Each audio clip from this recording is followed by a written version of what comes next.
Hello बच्चों, स्वागत है आप सभी का इरफान सर 79 यूट्यूब चैनल पर। बच्चों, आज का हमारा जो चैप्टर नंबर 3 है, दो चर वाले रैखिक समीकरण युग्म, pair of linear equation in two variables को हम पढ़ने वाले हैं। उसको शुरू करने से पहले हम एक मोटिवेशनल लाइन के साथ शुरू करते हैं। इस बार जो लाइन है वो इंग्लिश के अंदर है। If you want to shine like a sun, first burn like a sun. अगर आपको सूरज की तरह चमकना है तो सबसे पहले आपको सूरज की तरह जलना भी पड़ेगा। जलने से मतलब दोस्तों यहाँ पर आपको कड़ी मेहनत करनी है और रोज उसी फ्लो के अंदर उसी लगन और मेहनत के साथ आगे बढ़ना है। अब बच्चों, हमारा चैप्टर स्टार्ट करने से पहले हम देख लेते हैं हमारे इस चैप्टर के अंदर बेसिक्स पॉइंट क्या क्या रहने वाले हैं। अब बच्चों, सबसे पहले देखो, आपके सामने स्क्रीन के अंदर के सामने आपकी पहली फोटो आ रही होगी। उस फोटो के अंदर आपको दिख रहा होगा कि सबसे पहले आपने ग्राफ दिख रहा होगा। तो ग्राफ में हमें क्या करना है, ग्राफ में पैमाना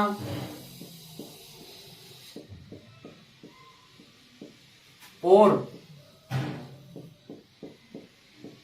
एक्स व वाई की एक्स व वाई के मान कैसे रखने वो सीखना है। मान रखना है। एक्स और वाई के मान बहुत से बार पॉइंट के अंदर भी आते हैं, बड़ी संख्या भी आती है, तो उस मान को कैसे रखेंगे वो मैं इसके अंदर आपको सिखाने वाला हूं, ताकि आपके जो छोटी सी भी छोटी गलती है वो दूर हो जाए। तो यहां पर put a value, put values of x and y, x and y. Point number 2 बच्चों, पॉइंट नंबर 2 जो रहने वाला है, पॉइंट नंबर 2 के अंदर बच्चों देखो हम क्या कर सकते हैं। पॉइंट नंबर 2 आपकी स्क्रीन में फोटो आ रही होगी। उस फोटो के अंदर देखो यहाँ पर कुछ समीकरण दिए हुए हैं। उस समीकरण से हमें क्या करना है कि यहाँ पर आपको एक्स और वाई के मान निकालने, मतलब हमें टेबल बनानी है। तो यहाँ पॉइंट नंबर 2 हो सकता है समीकरण से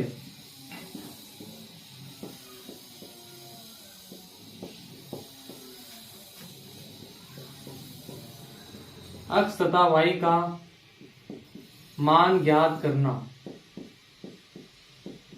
एक्स तथा वाई का मान ज्ञात करना। जैसे मान लो एक्स और वाई का मान ज्ञात करना है, तो इस प्रकार से हम क्या कर सकते हैं, एक्स और ये वाई, ये हो गया हमारे पास एक्स और ये हो गया वाई। तो हम किस प्रकार से ये टेबल बनाएंगे वो इसके अंदर सीखने वाले हैं। और इसको लिख सकते हैं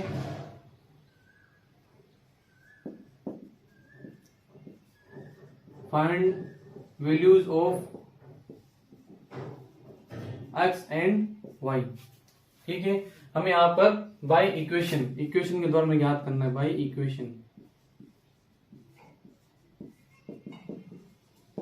bye equation find values of x and y by equation. अब question number point number 3, point number 3 हमारे लिए क्या रहने वाला है। पॉइंट नंबर 3 भी आपके लिए बहुत ही इंपॉर्टेंट है, क्योंकि यहाँ पर पॉइंट नंबर 3 के अंदर देखो स्क्रीन पर मैंने आपको फिर से फोटो दी है। उस फोटो के अंदर आपको दिख रहा होगा कुछ कथन या स्टेटमेंट दिए हुए हैं। उन स्टेटमेंट को हमें क्या करना है, आपस इक्वेशन में कन्वर्ट करना है। तो यहाँ पर पॉइंट नंबर 3 हो जाएगा समीकरण को, समीकरण को नहीं, कथन को, किसको, कथन को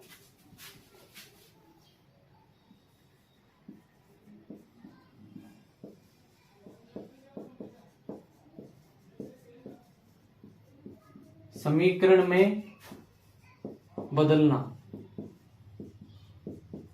समझ गए बच्चों। तो यहां पर हमें क्या करना है, चेंज स्टेटमेंट इनटू इक्वेशन।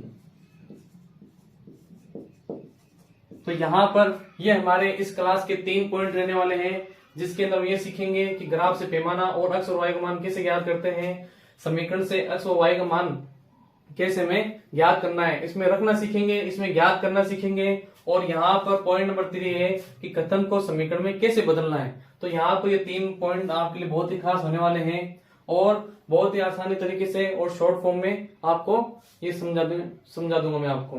तो चलिए बच्चों एक एक पॉइंट को लेकर के क्या करते हैं, स्टार्ट करते हैं। Point number 1, graph. पहले हमें समझना है पैमाना होता क्या है। सबसे पहले पैमाना समझने के लिए हम क्या करते हैं, यहाँ पर ग्राफ बनाते हैं इस प्रकार से। आपने देखा होगा ग्राफ इस प्रकार से बना हुआ होता है, आपको इस प्रकार से ग्राफ मिल जाएगा। उस ग्राफ के अंदर अंदर बहुत सी लाइनें होती हैं और उन लाइनों पे जो बड़ी वाली लाइन होती है उसके अंदर हम क्या करते हैं, यहाँ पर इस प्रकार से हम लाइन खींचते हैं और एक इस प्रकार से यहाँ पर लाइन खींचते हैं।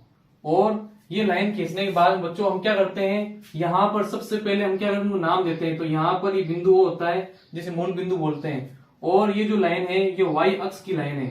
तो यहाँ पर ये वाई अक्ष की लाइन है और ये जो लाइन दिख रही है आपको ये अक्ष की लाइन है। अब यहाँ पर भी इसको क्या किया गया, दो चीजों में डिवाइड किया गया है। कैसे, वाई अक्ष 0 से लेके यहाँ तक तो क्या इनकी जो संख्या रहती है सभी प्लस के अंदर होती है, इसलिए प्लस का रहता है। और इस 0 से लेके y तक यहाँ पर माइनस की होती है, इसलिए माइनस का y रहता है। इसको y डैश भी कहते हैं। अक्ष के अंदर अगर हम ध्यान रखें तो यहाँ पर प्लस के रहती है इधर वाली संख्या और इधर वाली माइनस की रहती है। तो यहाँ पर ये माइनस का अक्ष या फिर अक्ष डैश इसको कहते हैं। तो बच्चों देखो यहाँ पर ये हमारे पास ग्राफ है। ग्राफ के अंदर हम संख्या अगर रखना चाहें तो यहाँ पर 1, ये 2, ये 3, ये 4, ये 5, ये 6, ये 7। इधर रख रहे हम 1, ये 2, ये 3, ये 4, ये 5, 6, 7, 8, ये 9।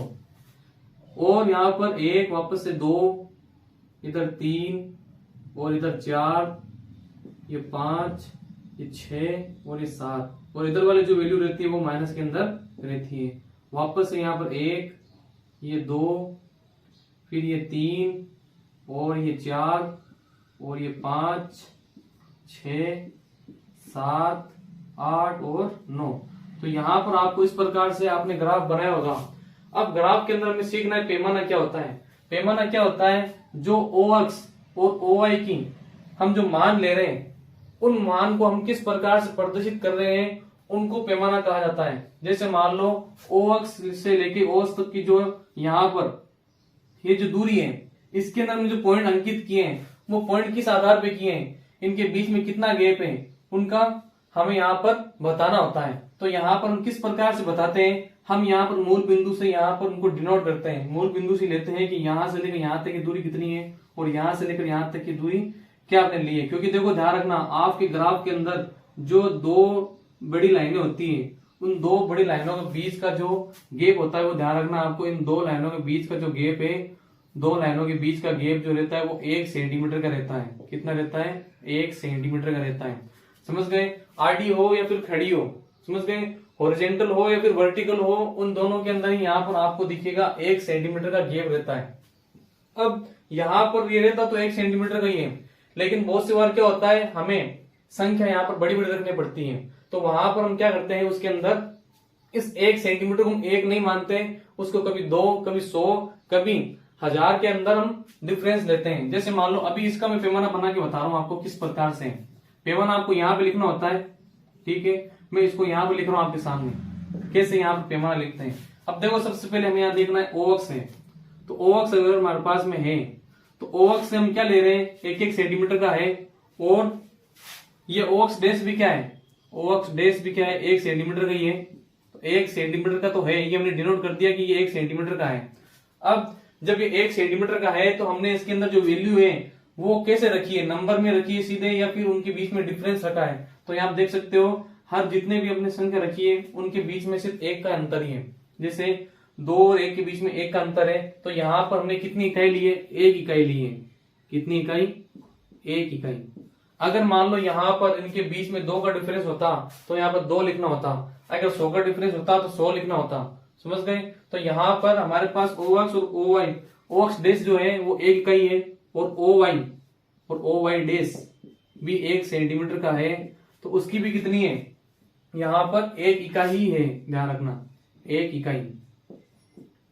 तो यहाँ पर हमारे पास हमने अभी ये देखा है कि यहाँ पर नॉर्मली जो हमारे पास पैमाना होता है वो किस प्रकार का होता है। ओ अक्ष से लेके ओ अक्ष डैश की जो 1 सेंटीमीटर की लंबाई है वो 1 इकाई होती है। ओ वाई से लेके ओ वाई डैश तक की जो लंबाई होती है वो भी 1 इकाई हमने ली है।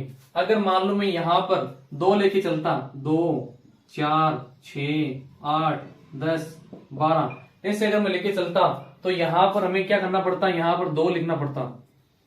समझ गए? तो इस प्रकार से पैमाना लेते हैं, समझ लिया होगा आपने। अगर मान लो यहां पर मैं संख्या चेंज कर रहा हूं कि अगर मान लो मैं यहां पर 2 की जगह लू, यहां पर 10 ले रहा हूं, 10, 20, 30, 40, 50, तो यहां पर हमें क्या रखना है, अंतर कितने का चल रहा है, 10 का चल रहा है, तो यहां पर 10 लिखूंगा, मतलब 1 सेंटीमीटर के अंदर हमने 10 इकाई ली है। तो यहां पर जो पैमाना है वो पैमाना इस प्रकार से हम ले सकते हैं। आपकी जरूरत ज्यादा हार्ड नहीं पड़ेगी, इसके अंदर 100 तक मान के चलो आपकी पड़ सकती है जरूरत। तो इस प्रकार से आपको पैमाना लेना है। समझ गए बच्चों? अभी हम और सीखने वाले किस प्रकार से पैमाना लेते हैं। हमारा जो पॉइंट नंबर 2 है, एक्स तथा वाई का मान, उसके आधार पर हम क्या करेंगे, अभी पैमाना चेंज करेंगे सभी का। तो यहाँ पर ये तो हमने नॉर्मल सीख लिया पैमाना कैसा होता है।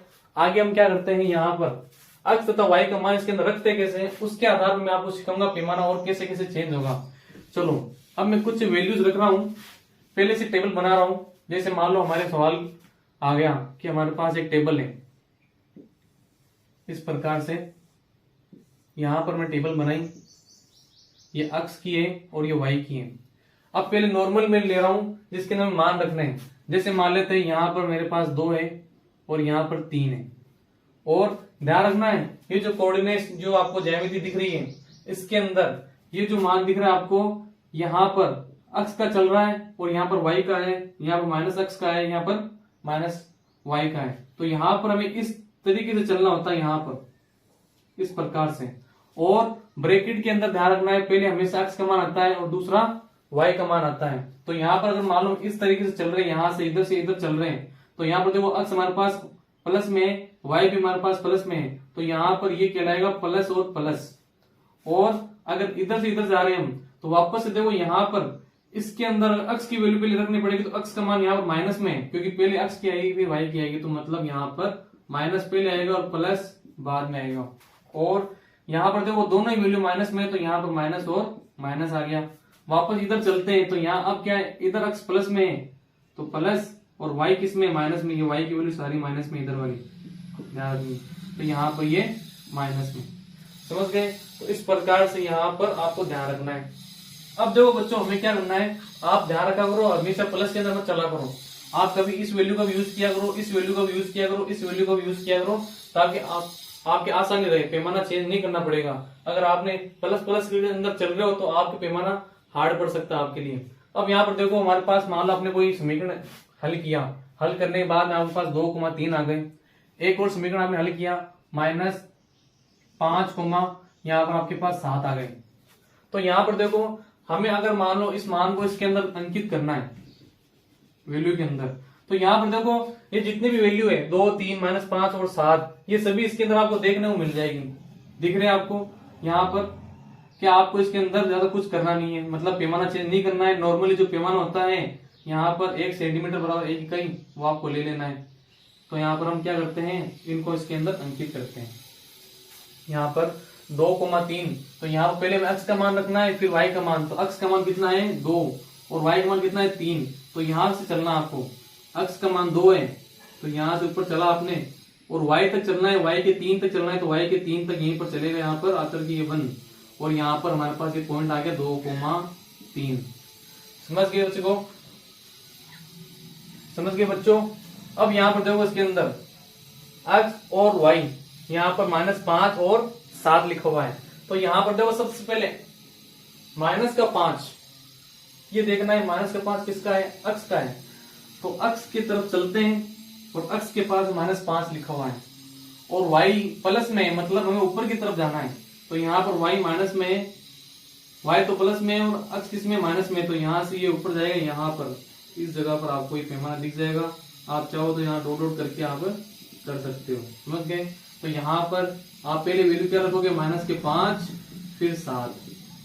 इस प्रकार से आपने ये समझ लिया कि कैसे नॉर्मल पैमाने के अंदर मान आ गया तो वहां पर हम सीधे रख सकते हैं। लेकिन बाय चांस अगर आपने कुछ सवाल ऐसे हल किए जिसके अंदर ये वैल्यूज नहीं आ रही है, कुछ और वैल्यूज आ रही है, जैसे मान लो एक बार मैं और समझा देता हूं आपको। जैसे मान लो आपके पास कुछ टेबल्स ले लेते हैं पहले, उनको कैसे कैसे पुट आउट करना है, फिर वहां पर उनके अकॉर्डिंग पैमाना कैसे चेंज करना है वो हम देख लेते हैं। अगर मान लो आपके पास वैल्यू आ गई, यहां आ गए 60, यहां आ गए माइनस के 50 और यहां पर आ गए आपके पास में 75 और यहां पर आपके पास में आ गए माइनस के 40।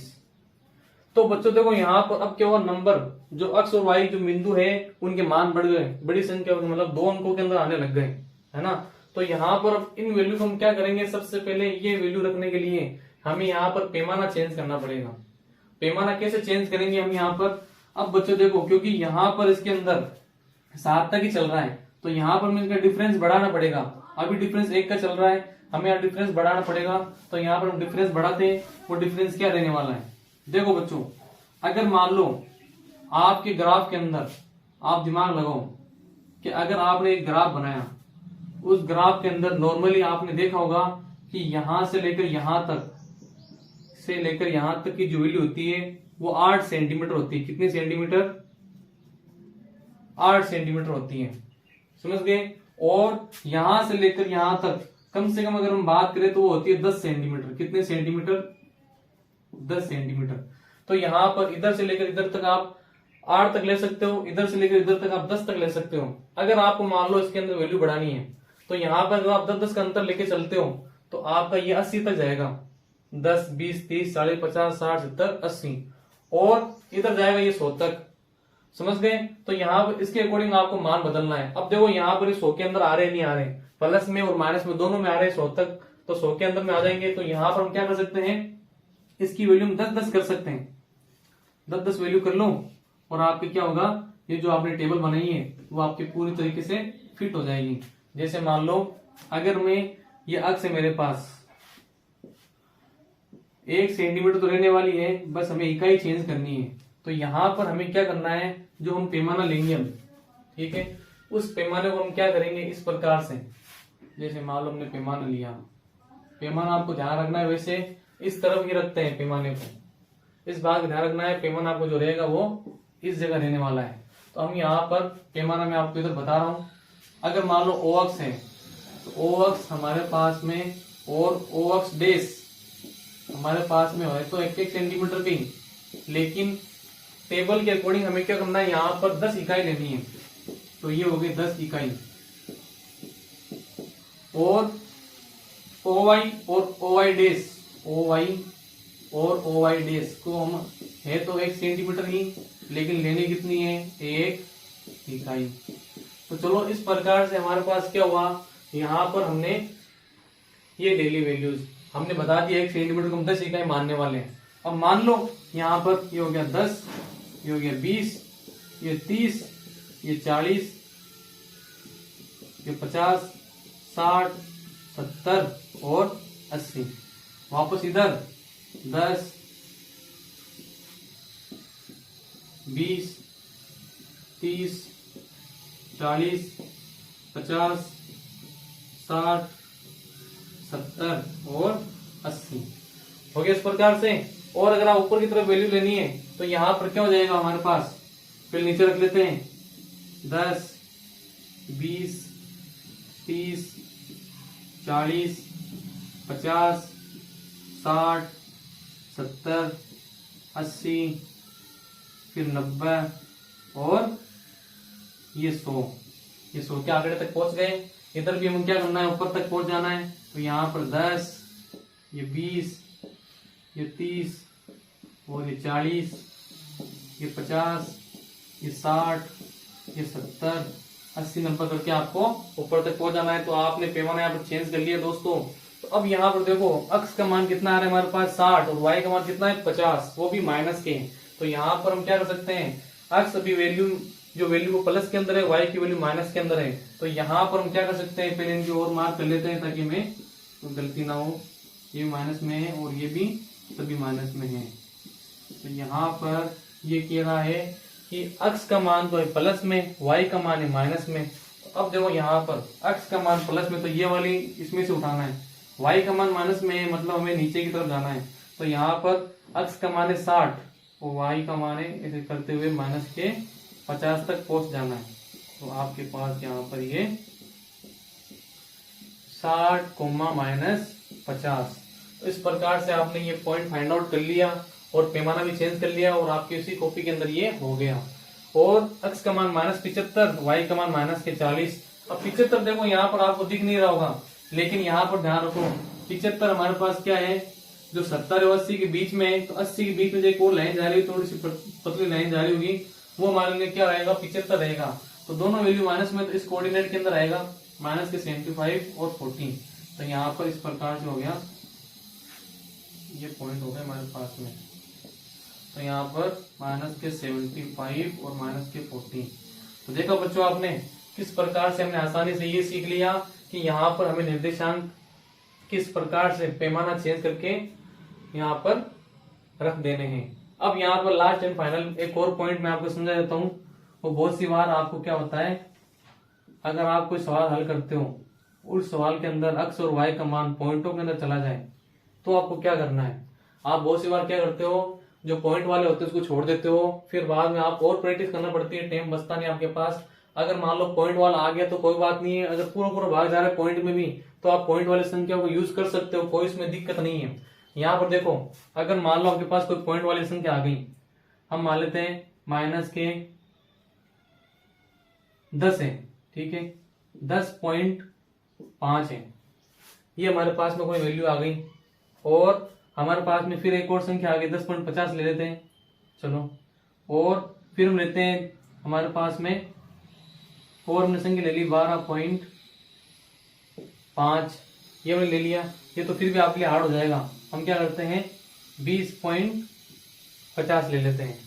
और यहाँ पर और संख्या ले ले, चलो पहले इसको देख लेते हैं। अब माइनस के 10.50 माइनस के 20.50 कहाँ मिलने वाले आपको, यहाँ पर दोनों माइनस में है।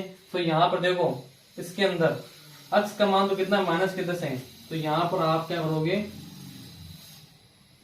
ये 90 और ये 100।